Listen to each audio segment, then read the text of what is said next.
The following tape-recorded story is titled The Treasure of the Coweeman and was brought to light by Lou Williams, who allegedly checked its authenticity through the records of Fort Vancouver. This story is now in possession of the Cowlitz Historical Society, and the story is as follows.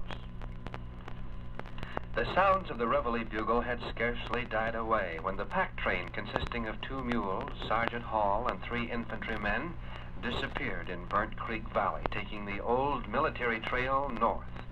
Their destination, Fort Steilacoom. At this time, 1855, was the chief quartermaster post of the U.S. Army in western Washington. Once each month, detachments were sent to other posts carrying gold slugs, the pay which soldiers received at that time. And for some 3 years, Sergeant Hall had led the pack trains north from Vancouver. This was his last trip, for his enlistment expired the following week. And as the mules carrying the $40,000 load of gold walked briskly along the trail, Sergeant Hall's thoughts turned to his old home in Virginia. As the pack train wended its way north on the old military trail this June morning, they caught the scent of springtime flowers. Far to the northward, majestic in form, reared Louette, or Mount St. Helens, whose fresh snows seemed to dominate the surrounding landscape like a glory in the air. Sergeant Hall paid scant attention to all this. It was the most disheartening trip he had made over this route in 3 years.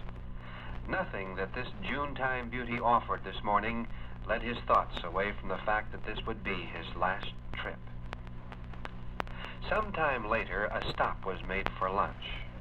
And here, the pouches containing some $40,000 in gold were unstrapped from the mules, and they were tethered out for browsing in the green grass which grew in abundance along the trail. A fire was now lighted and coffee warmed.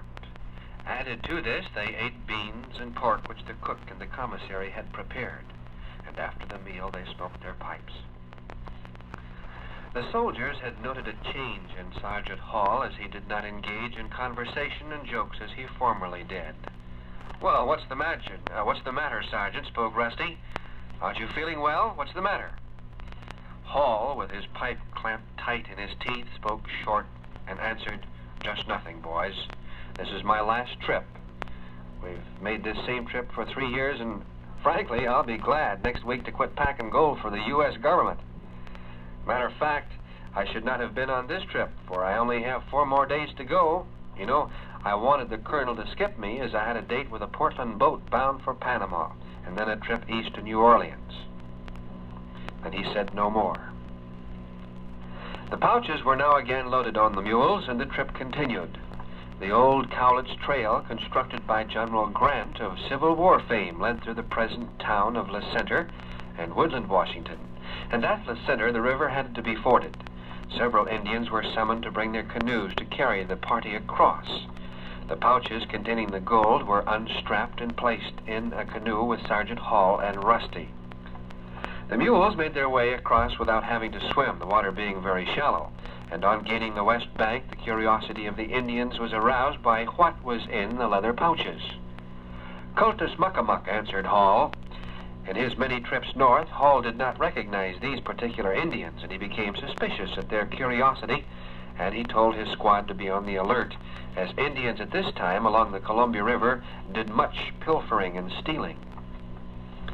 Having made the west bank of the Lewis River, they took a course on the trail which led them to the east bank of the Lewis River opposite Woodland, and here again they were ferried over by some white settlers. This time the mules swam, and they continued their journey and arrived at the present town site of Kalama late in the evening, where they made camp for the night. They pitched a tent, made supper, and grazed the mules. Beds were arranged, and the 2 gold pouches were placed at the head of Sergeant Hall's bed, a sort of pillow. 1 soldier was placed on guard duty. The Indian encampment at that time at Kalama, once the abode of that powerful tribe, was seemingly deserted, save for some 2 or 3 lodges where dwelt a few old squaws, some kloochmen, and the rest of the tribe having gone upriver to fish at Celilo Falls. It was near midnight that the soldier on guard rushed into Hall's tent and informed him that there were prowlers lurking around, and he stated that 2 mules had been untied and that he heard the crackling of brush near the tent. Sergeant Hall was up in a hurry. He awakened the 2 sleeping soldiers in his tent and, arming themselves with guns and pistols, went out into the moonlight evening air. Several shots were exchanged in the woods back of camp, and a few minutes later, a large canoe with several occupants was seen to put out into the river some 100 yards east of the camp. Several shots were again exchanged, and with what success the party never learned, as the canoe faded out of sight quickly. It was early the next morning that the soldiers broke camp at Kalama. The episode of the night caused Sergeant Hall to take more precaution. On the trail, they met several Cowlitz Indians who informed them that a party of Klickitat Indians was in the neighborhood, murdering, stealing, and robbing. Hall had many times before come in contact with Cowlitz Indians whom he trusted. So at this time he reasoned that as he would take the trail north which led away from the Columbia River, he then would avoid any more trouble with any river robbers. The party had now reached the Coweeman, where the trail divided, one on the west running to Old Monticello and up the west bank of the Cowlitz, the other taking its course across the Coweeman River, across the present golf course and up the banks of the hill leading to the head of what is now Cowlitz Street. Remnants of this trail, incidentally, called by the Indians Oots Hoy, can be traced today from the Lee Sonnendecker home to the golf course. Oots Hoy means shadow on old trail. The present golf course in Kelso was at this time shaded with poplars, cottonwoods, a bramble of hazel bushes, and vine maple. The party made the crossing in the vicinity of the old bridge across the Coweeman and proceeded through a narrow trail.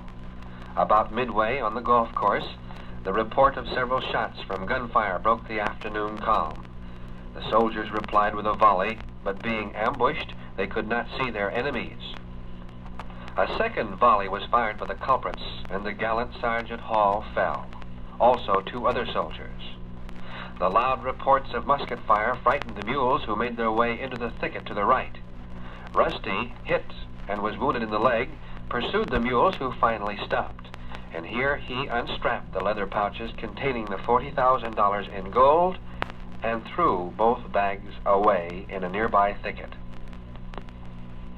There is much speculation as to how it was hidden.